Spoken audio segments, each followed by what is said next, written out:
बहुत स्वागत है आपका भारत समाचार पर। मैं हूं आपके साथ मयूरी श्रीवास्तव। इसरो सैटेलाइट ने उत्तराखंड की तबाही की तस्वीरें उजागर की है। बता दें कि कार्टोस्ट 25 सैटेलाइट से ये तस्वीरें जारी की गई है। थराली हादसे से पहले और बाद की तस्वीरें हैं ये जो कि जारी की गई है।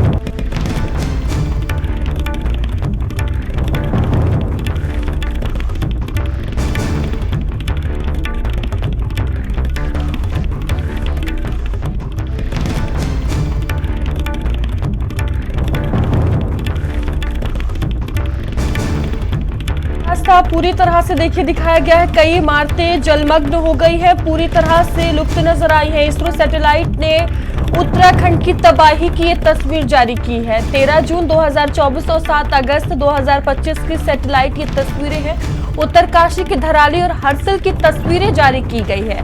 20 हेक्टेयर क्षेत्र में मलबा फैला हुआ है। नदी का रास्ता पूरी तरह से बदला है और कई इमारतें जलमग्न हो गई है, पूरी तरह से लुप्त हो गई है। तस्वीरों में साफ आप देख सकते हैं धराली गांव की जो बर्बादी है वो इस तस्वीरों में देखने को मिल रही है। तो इसरो की तरफ से ये सैटेलाइट तस्वीर जारी की गई है।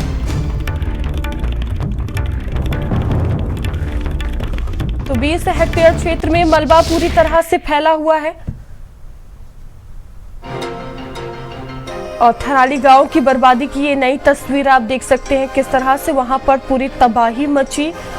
सैटेलाइट तस्वीरों में तबाही का मंजर आप देख सकते हैं। इसरो की तरफ से ये तस्वीर जारी की गई है और नरेंद्र हमारे साथ जुड़ चुके हैं। नरेंद्र, इसरो की तरफ से सैटेलाइट तस्वीरें जारी की गई है जिसमें साफ तौर पर हम तबाही देख सकते हैं।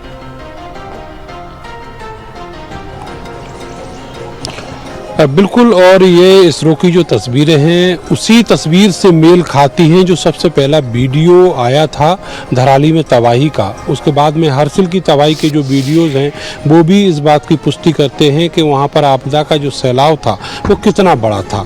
और अब जो रेस्क्यू है वो आज सुबह से ही यहाँ पर शुरू कर दिया गया है। बड़ी तेज़ी से जो सेना के हेलीकॉप्टर्स हैं वो लगातार उड़ान भरते हुए नज़र आ रहे हैं। इसके अलावा जो हेली सेवा है उसके भी हेलीकॉप्टर उड़ान भर रहे हैं। लगातार जो सुबह से रेस्क्यू अभियान है वो शुरू हो गया है।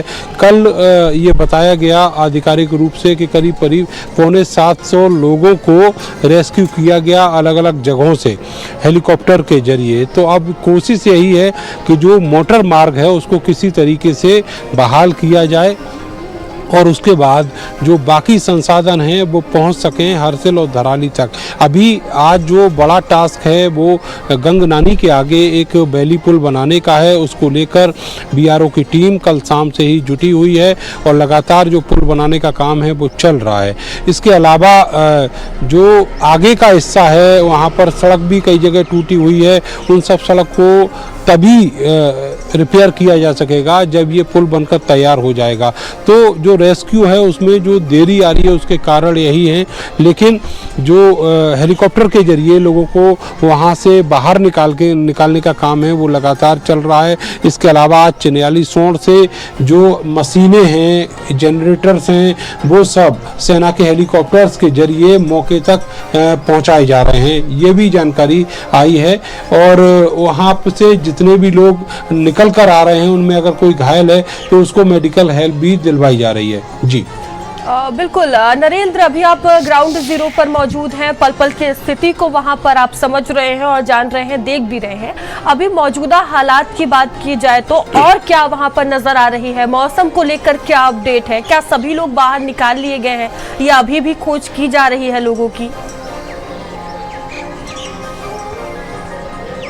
देखिए, ये ईश्वर की कृपा है कि सैलाब के बाद कल मौसम का जो मिजाज है वो बदला है और अब मौसम ठीक है। जो ऊपरी इलाके हैं वहाँ पर कल दोपहर बाद भारी बारिश देखने को मिली थी, लेकिन ये बताया गया है कि वो बारिश भी बाद में थम गई और फिलहाल मौसम ठीक है। आज सुबह से ही जो धूप है वो निकली हुई है और इसीलिए जो हवाई सेवा के जरिए जितनी भी मदद के संसाधन मौके तक पहुँचाने हैं, चाहे वो चिकित्सा से जुड़ी हुई वस्तुएं हों, चाहे वो खाने के पैकेट हों और मशीनें हों, वो सारे के सारे मौके पर पहुंचाए जा रहे हैं और उसमें लोग तन्मयता से लगे हुए हैं। दूसरी तरफ जो रेस्क्यू के काम हैं वो भी चल रहे हैं और मोटर मार्ग को बहाल करना एक बड़ा टास्क है, क्योंकि धराली से लेकर और यहाँ गंगनानी और उसके आगे तक करीब करीब 30 से 40 किलोमीटर का ऐसा एरिया है जहाँ पर ना तो मोबाइल के सिग्नल हैं और ना ही वहाँ पर बिजली की अब कोई व्यवस्था रह गई है।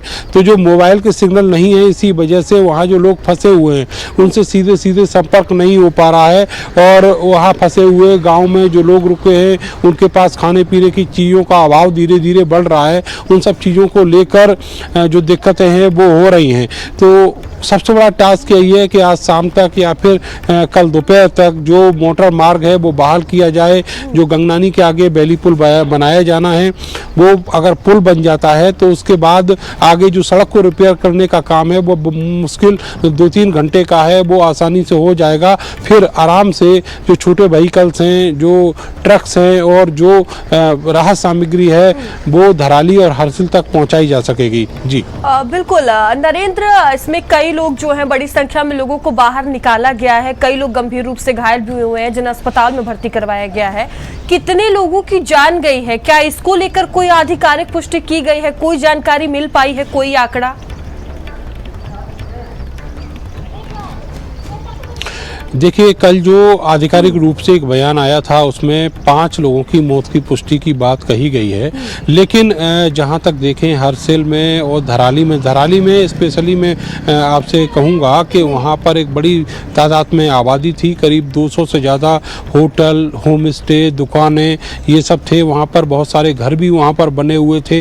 तो एक बड़ी लोकेलिटी, बड़ी आबादी वहां पर मौजूद थी जिस समय ये सैलाब आया और किसी को वहाँ से भागने का मौका नहीं मिला। अभी जो जानकारियां हमें मिल रही हैं उसके मुताबिक वहां करीब 40 से 50% माफ कीजिएगा 40 से 50 फीट का जो मलबा है वो वहां जमा हो गया है और वो सब उस रास्ते जमा हुआ है जहां से खीरगंगा नदी का जो रास्ता आता है, उसी रास्ते के किनारे और उसके आसपास ये सब मकान, होटल, होम स्टे वगैरह बने हुए थे। तो वहाँ पर वो पूरा मलबा जमा हो गया है। वहाँ पर कोई भी जो मकान और दुकानें हैं, जहाँ तक कि जो बाज़ार है वो भी नहीं दिख रहा है। वो सब का सब उसी सिल्ट में, उसी गाद में समा गया है।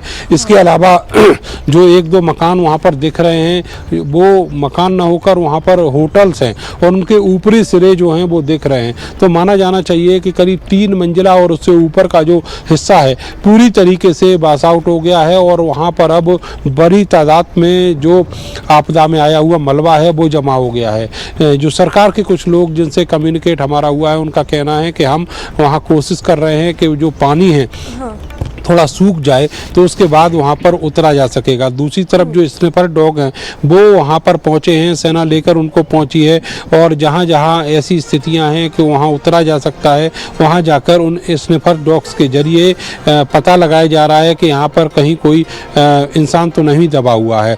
तो ये सारी चीज़ें जो हैं वो बहुत लॉन्ग टर्म चलने वाली हैं। जैसा कैलाश केदारनाथ आपदा में हुआ था उसी तरीके की ये आपदा है और वहाँ पर भी इसी तरीके से पूरे इलाके में जो सैलाब था वो आया था और बाद में मलबा वहाँ पर दबा रह गया।